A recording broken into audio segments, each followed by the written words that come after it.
నమస్తే మాస్టర్స్.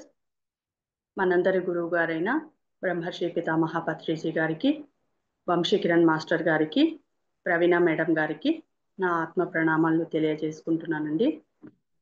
అలాగే ఆత్మ పరిశీలన బుక్ రచయిత అయిన టార్కం సెరాడియర్ గురువు గారికి కూడా నా ఆత్మ ప్రణామాలని తెలియజేసుకుంటున్నాను. ఆత్మ పరిశీలన బుక్ నుండి సెకండ్ చాప్టర్ మాస్టర్స్, పరిశీలన కంటిన్యూ చేసుకుందాం మాస్టర్స్. మీరు గమనించాల్సిన మరో అంశం ఇతరులతో మీ సంబంధ బాంధవ్యాలు. మీరు గమనించాల్సిన మరో అంశం ఇతరులతో మీ సంబంధ బాంధవ్యాలు. మీ బాంధవ్యాలను మీరు పరిశీలించాలి. అతడికి లేదా ఆమెకు మీరు ఎందుకు నచ్చడం లేదో పరీక్షగా చూడాలి. మీ బాంధవ్యాలు మీ పనులు, మీ ఆలోచనలు, భావోద్వేగాలు, మాటలు, పద్ధతులు ఎందుకు నచ్చడం లేదో చూసుకోవాలి.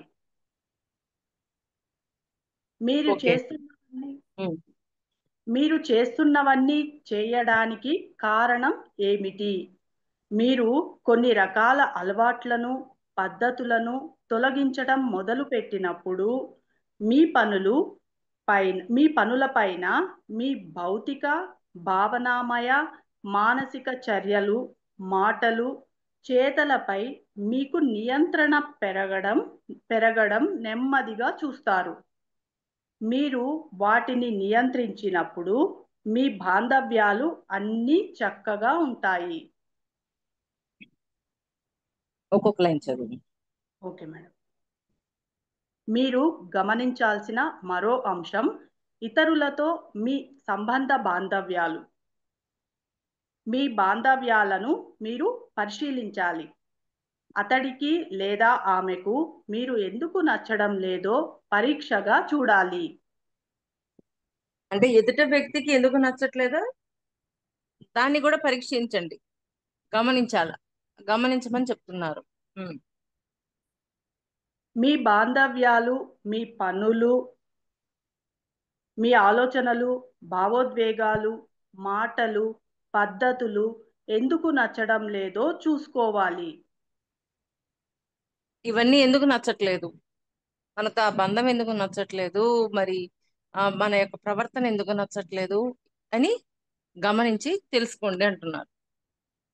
మీ బాంధవ్యాలు మీ పనులు, మీ ఆలోచనలు, భావోద్వేగాలు, మాటలు, పద్ధతులు ఎందుకు నచ్చడం లేదో చూసుకోవాలి. మీరు చేస్తున్నవన్నీ చేయడానికి కారణం ఏమిటి? మీరు కొన్ని రకాల అలవాట్లను, పద్ధతులను తొలగించడం మొదలుపెట్టినప్పుడు మీ పనులపైన మీ భౌతిక, భావనామయ, మానసిక చర్యలు, మాటలు, చేతలపైన మీకు నియంత్రణ పెరగడం నెమ్మదిగా చూస్తారు. ఇప్పుడు చదివిన 2 లైన్స్ మళ్ళీ నిదానంగా చదవండి. మీరు చేస్తున్నవన్నీ చేయటానికి కారణం ఏమిటి? మీరు కొన్ని రకాల అలవాట్లను, పద్ధతులను తొలగించడం మొదలుపెట్టినప్పుడు అంటే మీ అక్కడ ఒక నిమిషం, గమనించినప్పుడు అలవాట్లు, పద్ధతులు కొన్నిటిని తొలగించుకుంటాం, అంటే వాళ్ళకి ఇష్టమైన విధంగా ఉండే విధంగా. ఓకే. తొలగించడం మొదలుపెట్టినప్పుడు మీ పనులపైన మీ భౌతిక, భావనామయ, మానసిక చర్యలు, మాటలు, చేతలపైన మీకు నియంత్రణ పెరగడం నెమ్మదిగా చూస్తారు. అంటే ఇవన్నీ తీసేయాలి అని అనుకున్నప్పుడు వాటిపైన ఎలాగ నియంత్రించాలి అనే ప్రయత్నం అనేది ఉంటది కదా, ఆ ప్రయత్నం అనేది చేస్తారు అని చెప్తున్నారు.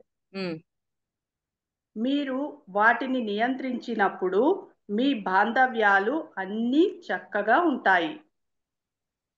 అంటే అంటే వాళ్ళతో మన బాంధవ్యం సరిగా ఉండాలి అంటే కొన్ని అలవాట్లు ఇవన్నీ మార్చుకోవాల్సినవి ఉంటాయి. అవి మార్చుకున్నప్పుడు వాళ్ళతో మన బాంధవ్యం బాగుంటుంది అని చెప్తున్నారు. మన బాంధవ్యాలు చాలా వరకు అసంకల్పిత చర్యలు, యాంత్రిక సంబంధాలపై ఆధారపడి ఉంటాయి. నాన్న అలా చేస్తున్నారు కాబట్టి నేను కూడా అలాగే చేస్తున్నాను. మా పాఠశాలలోని ఉపాధ్యాయుడు అలా చేస్తున్నారు కాబట్టి నేను కూడా అలాగే చేస్తున్నాను. నాన్న అలా నడుస్తూ ఉండేవాడు కాబట్టి నేను ఇలా నడుస్తున్నాను. ఇదంతా యాంత్రికమైనది. అంటే పక్కన వాళ్ళని చూసి తీసుకున్నది. అంటే యాంత్రికమైంది. మన లోపల మనకి కృత్రిమంగా వచ్చింది కాదది. యాంత్రికంగా వచ్చింది. పక్కనోడిని చూసి తీసుకొచ్చుకున్నవి. వాళ్ళ నాన్న ఏం చేస్తే అది అట్లా. మీ వ్యక్తీకరణల్లోని యాంత్రికతపై మీరు ఆధిపత్యం సాధించినప్పుడు మీ చర్యలపై మీకు ఆధిపత్యం వస్తుంది. మీ వ్యక్తీకరణల్లోని యాంత్రికతపై మీరు ఆధిపత్యం సాధించినప్పుడు మీ చర్యలపై మీకు ఆధిపత్యం వస్తుంది. అంటే మనం ఆధిపత్యం వహించాలి. అంటే ఇప్పుడు మా నాన్న ఇలా చేశారు అని నేను చేస్తున్నాను, మా స్కూల్ వాళ్ళు ఇలా చేశారు అందుకని నేను చేస్తున్నాను అనడం కాదు. మన విచక్షణను ఉపయోగించి అది సరి అయినదా సరికానిదా అనేది కూడా తెలుసుకోవాలి కదా. తెలుసుకోకుండా యాంత్రికంగా ఉపయోగిస్తే ఏ ఫలితాన్నైనా మనం ఎదుర్కోవాల్సి వస్తుంది. మన విచక్షణతోటి మనం ఆలోచించి ఇది ఎంతవరకు అని గమనించి అప్పుడు దాన్ని మనం ముందుకు తీసుకెళ్లాలా. అంతేకాని విచక్షణ ఉపయోగించకుండా ఎలా పడితే అలా ఉండకూడదు కదా. ఈ వాహనానికి అధిపతి ఉండాలి అనేది మన సంకల్పం. ఆ వాహనం మనం నడపాలని అనుకుంటున్న విధంగానే నడిచేలా మనకు తెలిసిన పద్ధతులన్నీ మనం వినియోగిస్తాం. నిర్దిష్టమైన వేగంతో వెళ్ళాల్సిన ఫ్రీవేలో ఆ యంత్రం మిమ్మల్ని నియంత్రించటం మొదలుపెట్టింది అని అనుకుందాం. అప్పుడు మీరు ఇబ్బందిలో పడిపోతారు. మీరు తప్పు మీటను నొక్కారు. గంటకు 10 మైళ్ళ వేగంతో వెళ్ళే బదులు మీ వాహనం గంటకు 200 మైళ్ళ వేగంతో వెళ్తోంది. మీరు సమస్య ఎదుర్కొంటారు. 2 లైన్స్ చదువుతాను మేడం. ఈ వాహనానికి అధిపతి ఉండాలి అనేది మన సంకల్పం. ఆ వాహనం మనం నడపాలని అనుకుంటున్న విధంగానే నడిచేలా మనకు తెలిసిన పద్ధతులన్నీ మనం వినియోగిస్తాం. అక్కడ అంటే ఇప్పుడు వాహనాన్ని నడిపేటప్పుడు మనం అధిపతులుగానే ఉంటామా లేదా? ఒక కారు నడపాలి అంటే అధిపతులుగా ఉండి ఆ కార్ని ఎటు నడపాలో అటు నడుపుతాం. మనం అలా లేనప్పుడు అది ఎటు పోవాలో, ఎటు గుద్దుకుంటుందో, ఎటు ఏం జరిగిద్దో, ఎవరిని గుద్దేస్తుందో తెలియదు. అలాగా ఈ జీవుని నడపాలి అన్నప్పుడు మనం అధిపతులుగా ఉన్నప్పుడే మనం దాన్ని ఎలాగ నడపగలం, ఎటువైపు తీసుకెళ్ళాలి, మన ఆలోచనలు సరి అయిన ఎటువైపు తీసుకెళ్ళాలి అని గమనించుకుని జాగ్రత్తగా నడుపుతాం. అది నిర్దిష్టమైన వేగంతో వెళ్ళాల్సిన ఫ్రీవేలో ఆ యంత్రం మిమ్మల్ని నియంత్రించటం మొదలుపెట్టింది అని అనుకుందాం. అప్పుడు మీరు ఇబ్బందిలో పడిపోతారు. అంతే కదా.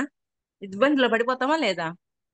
మనం అధిపతిగా లేనప్పుడు అది ఎలా పడితే అలా వెళ్ళిపోయినప్పుడు, ఇప్పుడు వాక్కు మీద దృష్టి లేదు, చేస్తున్న పని మీద దృష్టి లేదు, వీటి మీద ఏమి దృష్టి లేనప్పుడు ఎలా పడితే అలా వెళ్ళిపోద్ది కదా.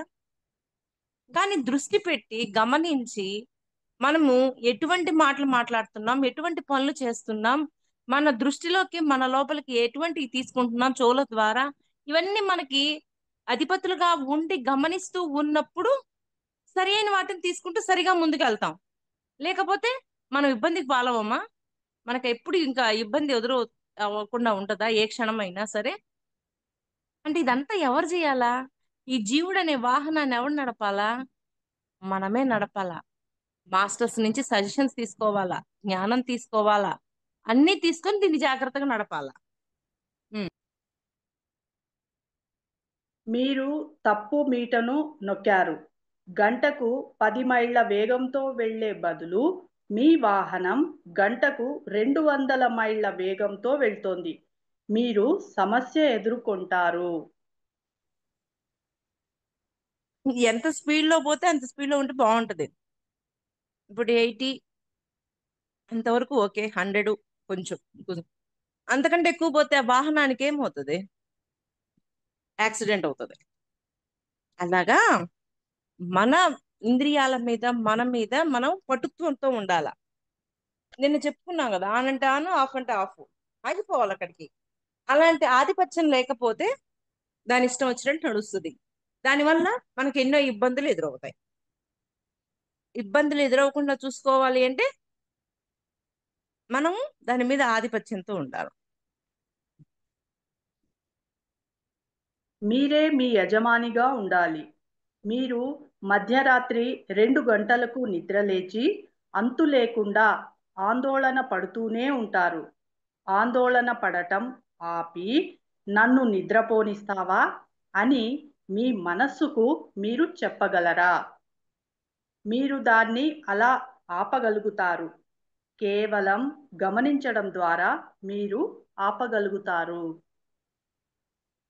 అంతే కదా, నిజమే కదా. ఒక్కొక్కసారి మధ్యలో నిద్ర మెలకు వస్తుంది. ఇంకా ఎక్కడ ఆలోచనలన్నీ తిరుగుతూ తిరుగుతూ ఉంటాయి. ఇప్పుడు మన మనసుకి ఎవరు ఇన్స్ట్రక్టరు? మనమే కదా ఇన్స్ట్రక్షన్ ఇవ్వాలి. ఇప్పుడు వీటన్నిటి గురించి ఆలోచించే టైం కాదు, హ్యాపీగా నిద్రపోయే మూమెంట్. నిద్రపోవాలి నేను అని ఇన్స్ట్రక్షన్ మనం ఇవ్వాలా. మనం ఇవ్వకపోతే ఏం చేస్తుంది దాని పని? ఎక్కడ ఎన్ని లోడ్ మరి చూపిస్తుంది. దాని పని అదే. కానీ దాన్ని కంట్రోల్లో పెట్టాలా. కంట్రోల్లో పెట్టాలంటే దానికి ఎవరు గైడరు? మనమే. మనమే గైడ్ చేసి దాన్ని ఆపేయాలి. ఆ పారాగ్రాఫ్ మళ్ళీ చదువుతాను మేడం. ఉమ్.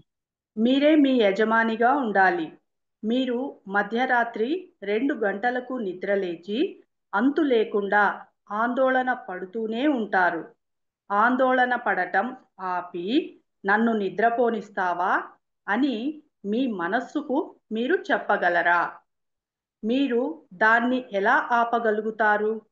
కేవలం గమనించడం ద్వారా మీరు ఆపగలుగుతారు. కేవలం దేని ద్వారా ఆపగలము? గమనించడం ద్వారా. గమనించి దాన్ని ఇంప్లిమెంట్ చేయడం ద్వారా ఆపగలం. లేకపోతే ఆపగలమా? ఆపలేం కదా.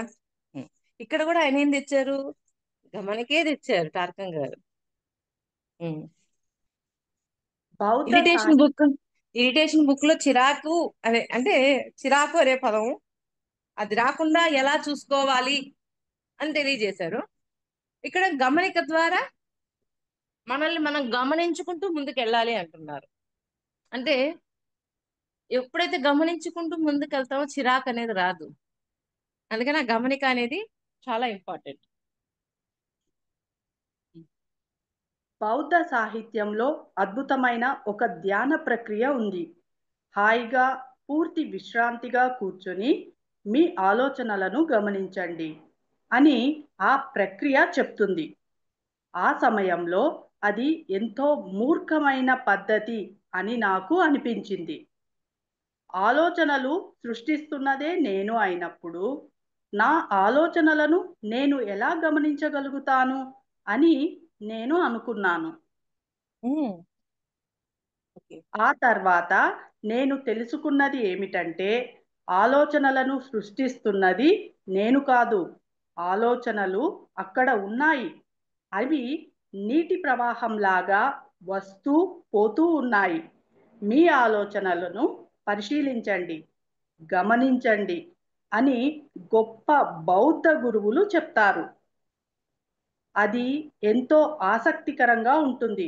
కానీ మీ చర్యలను, భావోద్వేగాలను, బాంధవ్యాలను గమనించటం మీరు నేర్చుకోకపోతే కనుక మీ ఆలోచనలను మీరు నిజంగా గమనించలేరు. ఆధ్యాత్మిక జీవితంలో మీరు ఒక్క అంగంలో దూకేయడం కుదరదు. మీరు ఒక్కో మెట్టు ఎక్కాలి. జంప్ చేసేద్దామంటే కుదరదు. ఉం. మళ్ళీ చదవనా మేడం ఒక్కొక్క లైన్? ఒక్కొక్క లైన్ చదువు. బౌద్ధ సాహిత్యంలో అద్భుతమైన ఒక ధ్యాన ప్రక్రియ ఉంది. హాయిగా పూర్తి విశ్రాంతిగా కూర్చొని మీ ఆలోచనలను గమనించండి అని ఆ ప్రక్రియ చెప్తుంది. ఆ సమయంలో అది ఎంతో మూర్ఖమైన పద్ధతి అని నాకు అనిపించింది. అంటే కొంతమంది అనుకుంటారు కదా, ఏందో ఆలోచనలను కూడా గమనించాలంటారు, కొంతమందికి నచ్చదు అది. అలాగా ఆయన కూడా మూర్ఖమైన పద్ధతి, ఆలోచనలు గమనించడం ఏంది అని అనుకున్నారు ఆయన. ఉమ్, ఆలోచనలను సృష్టిస్తున్నదే నేను అయినప్పుడు నా ఆలోచనలను నేను ఎలా గమనించగలుగుతాను అని నేను అనుకున్నాను. ఉమ్. సృష్టిస్తుందే నేనైనప్పుడు దాన్ని ఎలా గమనించగలుగుతాను? సృష్టించిన తర్వాత ఏం సృష్టించాను అనేది అంతకుముందు ఆ అనివార్య నియమంలో ఒక పాయింట్ చెప్తారు ఆయన. మన ముందుకి ఒక వాస్తవం జరుగుతూ ఉంటుంది. ఆ వాస్తవం జరుగుతుంది, అది సడన్ గా వచ్చి కూర్చుంటుంది. కానీ అది ఎలా వచ్చిందో కూడా తెలియదు. కానీ దాన్ని మనమే సృష్టించాం. అది ఎలాగా? భౌతిక, మానసిక, భావనామయ శరీరాలలో సృష్టించాం. కానీ సృష్టించేటప్పుడు ఎరుక లేదు, సృష్టించేసాం. వాస్తవంలోకి వచ్చాక ఇదేంటి ఇలా జరుగుతుంది అని అనుకుంటాం. అలాగా ఏంది అంటే ఆలోచనలను కూడా క్యాచ్ చేయొచ్చు అన్న అవగాహన ఆయనకి నచ్చలేదు. అంటే అంత మూర్ఖంగా ఎందుకు ఆలోచించాలి, ఆలోచనలు ఎలా పట్టుకోగలగాలి అని అనుకుంటున్నారు ఆయన. కానీ ఆలోచనలలో ఏం సృష్టిస్తున్నామో అనే క్లారిటీ మనకు ఉన్నప్పుడు మన భౌతిక జీవితంలో జరుగుతున్న వాస్తవాలను మనం గ్రహించగలుగుతాం. ఇవన్నీ నేను సృష్టించినయే కదా అని. లేకపోతే మనం గ్రహించలేకపోతాం. అది అలా మళ్ళీ చదువురా. మేడం అదొకసారి మళ్ళీ ఎక్స్ప్లెయిన్ చేయండి మేడం. ఒకసారి అలా చదువుమా. Okay madam. ఆలోచనలు సృష్టిస్తున్నదే నేను అయినప్పుడు నా ఆలోచనలను నేను ఎలా గమనించగలుగుతాను అని అనుకున్నాను. అనుకున్నాను. ఆ తర్వాత తర్వాత నేను తెలుసుకున్నది ఏమిటంటే ఆలోచనలను సృష్టిస్తున్నది నేను కాదు. ఆలోచనలు అక్కడ ఉన్నాయి.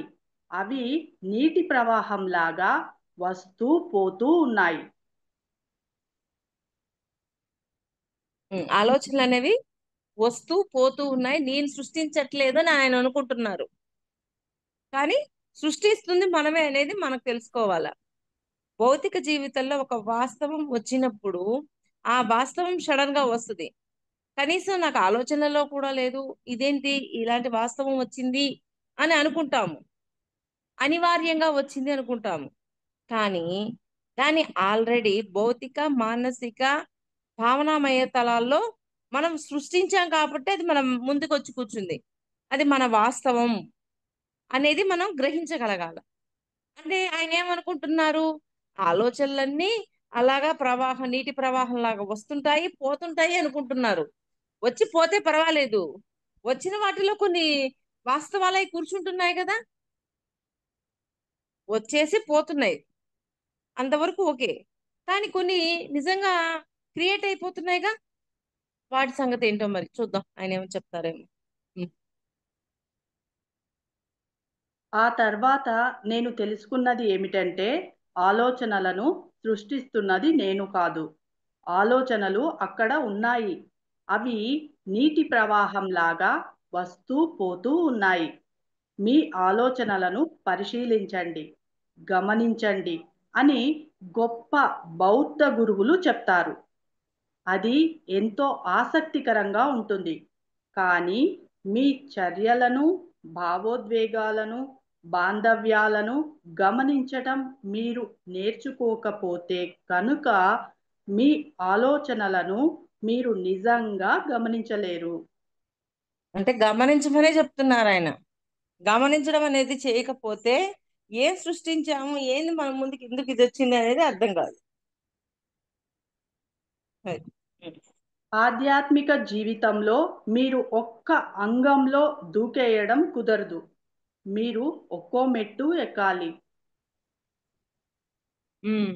ఒక్కసారి ఇంటికి జంప్ చేసేద్దాము అయిపోతది అని కారణ రహిత నియమంలో ఒక్కసారి సడన్ గా లైఫ్ లో మొత్తం చేంజ్ అయిపోద్ది అని చదువుకున్నాం. అంటే నిజంగా ఒక్క జన్మలో ఇన్ని అయిపోతాయా? అంత సీన్ ఏం లేదు. కారణ పరిణామం ద్వారా గత జన్మలోనే ఎన్లైట్మెంట్ పొందాం. ఈ జన్మలో మన చుట్టూ ఉన్న పరిస్థితులకు కొన్ని లోబడడం వల్ల మనం రాంగ్ రూట్ లోకి వెళ్ళాం. ఎప్పుడైతే మన ఆత్మతో కనెక్ట్ అవుతామో మన ఆత్మ సడన్ గా మళ్ళా పరిణామాన్ని తీసుకొస్తుంది. అంటే ఆ కారణ రహితంగా అనుకోకుండా జరిగిద్ది. అంటే మిలారప్ప గారి జీవితంలోకి మార్పా గారు వచ్చాక సడన్ గా చేంజ్ అవుతుంది. కానీ మిలారప్ప గారు ఆల్రెడీ గత జన్మల్లోనే ఎన్లైటెడ్ మాస్టర్. కానీ ఈ జన్మలో బంధువుల వల్ల ఎదుర్కొన్న సమస్యలకు ఆయన కొన్ని సరికాని పనులు చేస్తూ ఉంటారు. అప్పుడు వాళ్ళ ఆత్మ అప్పటిదాకా గమ్ముకుంటది. ఆత్మ ఏం చేస్తుంది? స్వేచ్ఛనిస్తుంది, స్వతంత్రాన్ని ఇస్తుంది, అన్ని ఇస్తుంది. ఎప్పుడైతే సరికాని మార్గంలోకి వెళ్ళి మళ్ళీ కర్మ లెక్కలు పెంచుతూ ఉంటుందో అప్పుడు మళ్ళీ ఆత్మ అవాయిడ్ చేస్తుంది. నువ్వు పోతుంది సరైన మార్గం కాదు, గత జన్మల్లోనే నువ్వు ఎన్లైటెడ్ మాస్టర్ అని జన్మలు చూపించి మళ్ళీ ఆ ఎన్లైట్మెంట్ లోకి తీసుకొస్తుంది. ఇప్పుడు జనమేజయుడు ఉన్నాడు, ఆయన సర్పయాగం చేశారు. మరి సర్పయాగం చేసే ముందు ఆయన ఒక్కరమన్నా ఆలోచించారా? పరీక్షిత్ మహారాజుని ఆ పాము వల్ల ఎఫెక్ట్ ఉంటది, ఎందుకు ఉంటుంది, దానికి కారణం ఏందని ఆలోచించలా. మా తాతని ఇలా చేస్తావా అన్న ఒక ఆలోచనతోటే ఆయన సర్పయాగం చేయడం మొదలెట్టాడు. ఎన్నో సర్పాలని చనిపోతూ ఉన్నాయి. అప్పుడు అస్తిక మహాముని వచ్చి, నువ్వు జనమేజయ, నువ్వెంత గొప్పవాడివి, మీ తాత ముత్తాతల అర్జునుడు వీళ్ళు, మరి వాళ్ళు ఎంత ధర్మంలో ఉండాలని భూమి మీద వాళ్ళు ధర్మంలో ఉన్నారు, మరి నువ్వేంటి ఇలాంటి పని చేస్తున్నావు అని ఎప్పుడు అవేర్ చేస్తాడో అప్పుడు ఆయనలో ఉన్న ఎన్లైట్మెంట్ మళ్ళీ బయటకు వస్తుంది. అంటే ఏంటి, ఒక్కొక్కసారి చుట్టూ ఉన్న పరిస్థితుల వల్ల మన లోపల ఉన్న ఎన్లైట్మెంట్ కూడా కోల్పోతుంటాం. ఆ ఎన్లైట్మెంట్ కోల్పోకుండా మనమే కాపాడుకోవాలి. ఓకే, ఇక్కడ ఎందుకు వచ్చింది ఈ పాయింట్? ఇక్కడ దాకా వెళ్ళిపోయాను. ఆ పాయింట్ మళ్ళీ చదువు. మీరు ఒక్క అంగంలో దూకేయడం కుదరదు, మీరు ఒక్కో మెట్టు ఎక్కాలి. అంతే, ఒక్క అంగంతో ఒక్కసారిగా ఎన్లైట్మెంట్ ఏం వచ్చేది, కానీ అది నిదానంగా జరుగుతుంది. ఇంటికి వెళ్ళిన తర్వాత కొన్నిసార్లు మీ ఆలోచనలను నెమ్మదిగా గమనించండి. నేను ఇలా ఎందుకు ఆలోచిస్తున్నాను? అసలు అలా కూడా అడగాల్సిన అవసరం లేదు. కేవలం గమనించండి. 10 ఏళ్ల క్రితం మీరు ఒక అమ్మాయితో కలిసి మద్యం సేవించిన సంగతి గురించి మీరు ఆలోచిస్తున్నారు అనుకుందాం. అప్పుడు ఏదో జరిగింది. మీరు న్యాయస్థానంలో ఉన్నారు. ఆ తర్వాత ఇంకేదో జరిగింది. మీరు స్వర్గంలో ఉన్నారు. ఆలోచనలు వస్తున్నాయి, పోతున్నాయి. వాటితో ముడిపడి ఉన్న విషయాలు మీ మనస్సును ఎలా నియంత్రిస్తున్నాయో తెలుసుకోవడానికి ఆలోచనలను గమనించండి. గమనిస్తూ ఉంటే ఆలోచనలు నెమ్మదిగా మాయమైపోతున్నాయని మీరు అకస్మాత్తుగా తెలుసుకుంటారు.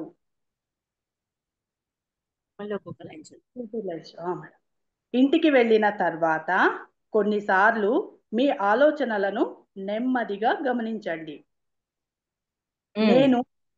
నేను ఇలా ఎందుకు ఆలోచిస్తున్నాను? అసలు అలా కూడా అడగాల్సిన అవసరం లేదు.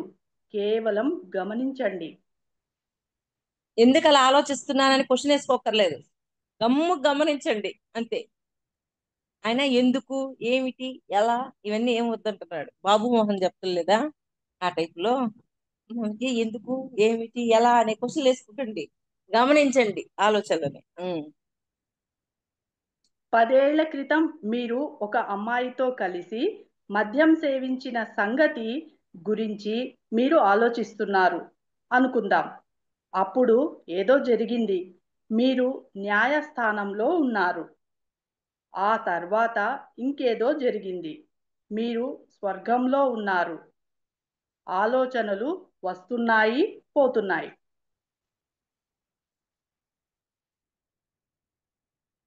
ఆలోచనలు వస్తున్నాయి, పోతున్నాయి. తర్వాత పాయింట్ కూడా వాటితో ముడిపడి ఉన్న విషయాలు మీ మనస్సును ఎలా నియంత్రిస్తున్నాయో తెలుసుకోవడానికి ఆలోచనలను గమనించండి. అంటే మనస్సుని ఏ పాయింట్ నియంత్రిస్తుంది, ఆ పాయింట్ ఏదో తెలుసుకుందాం అని గమనించినప్పుడు మనకు అర్థమవుతుంది. లేకపోతే అర్థం కాదు కదా. అది నియంత్రించే ఏవి, ఏ ఆలోచనలు నియంత్రిస్తున్నాయి అని గమనించుకోవాలి. గమనిస్తూ ఉంటే ఆలోచనలు నెమ్మది నెమ్మదిగా మాయమైపోతున్నాయని మీరు అకస్మాత్తుగా తెలుసుకుంటారు. మీ అంటే ఆలోచన అంత తర్వాత కూడా చదువురా. మీ ఆలోచనలతో, మీ భావోద్వేగాలతో, చర్యలతో మమేకమైపోవడం అంటే వాటికి పోషణ అందించి, విస్తరించి, బలోపేతం చేయడం అని అర్థం. మీ ఆలోచనలతో, మీ భావోద్వేగాలతో, చర్యలతో మమేకమైపోవడం అంటే వాటికి పోషణ అందించి, విస్తరించి, బలోపేతం చేయడం అని అర్థం. ఇక్కడ పోషణ అంటే ఏంటి? ఆ పనికి అక్కడ ఒక ఆలోచన వచ్చింది, వాడి మీద ఎలాగైనా నేను రివెంజ్ తీర్చుకోవాలి ఎదుటోడి మీద అని ఆలోచన వచ్చింది. ఆలోచన వచ్చాక సరే వచ్చింది, నాకు సంబంధం లేదు అని కట్ చేస్తే సరే, కానీ ఎలాగైనా సరే రివెంజ్ తీర్చుకోవాలని పదే పదే అనుకున్నాం. అనుకున్న తర్వాత ఆ రివెంజ్ ఎలా తీర్చుకోవాలి అని ప్రయత్నం మొదలవుతుంది. ఇవన్నీ ఒకదాని తర్వాత ఒకటి మొదలవుతూ ఉంటాయా లేదా? అందుకని వాటికి శక్తినివ్వద్దు అంటున్నారు. శక్తినిచ్చే కొద్దీ ఆ పని అక్కడ జరిగిపోవడానికి కావలసిన పరిస్థితులను మనం తయారు చేస్తాం. అందుకని ఆ శక్తిని ఇవ్వకుండా మీరు దాన్ని వదిలేయండి.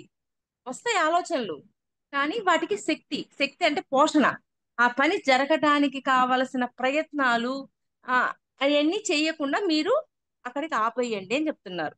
ఆ పోషణ ఇవ్వకుండా ఎవరు చేయాలి? మనమే చెయ్యాలి. అది. మీరు వాటికి ఎంత తక్కువ శక్తిని అందిస్తే మీ ఆలోచనలు, భావోద్వేగాలు, చర్యలు అంతగా తగ్గిపోతాయి. ఎందుకంటే అవి నశించిపోతాయి. అంటే పోషణ ఇవ్వకపోతే అవి నశించిపోతాయి. పోషణ ఇచ్చామా అవి నిజంగానే మా ముందుకి వచ్చి కూర్చుంటాయి.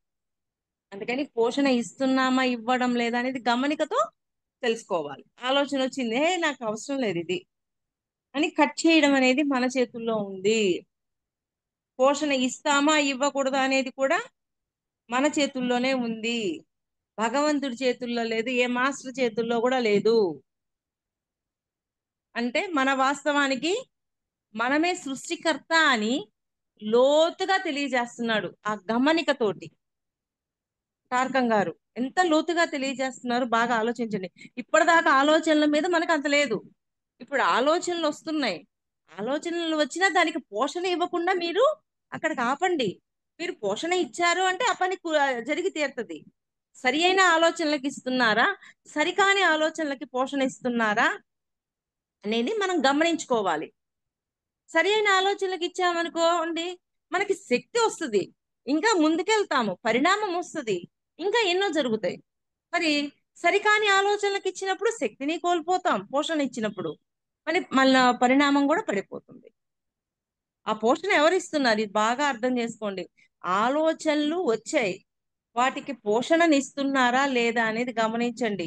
పోషణ ఇవ్వకుండా మిమ్మల్ని మీరు కాపాడుకోండి. సరికాని ఆలోచనలకి, సరి అయిన ఆలోచనలకి పోషణనివ్వండి అని చెప్తున్నారు. ఇంతవరకు చాలేదా? స్టాప్ చేయండి.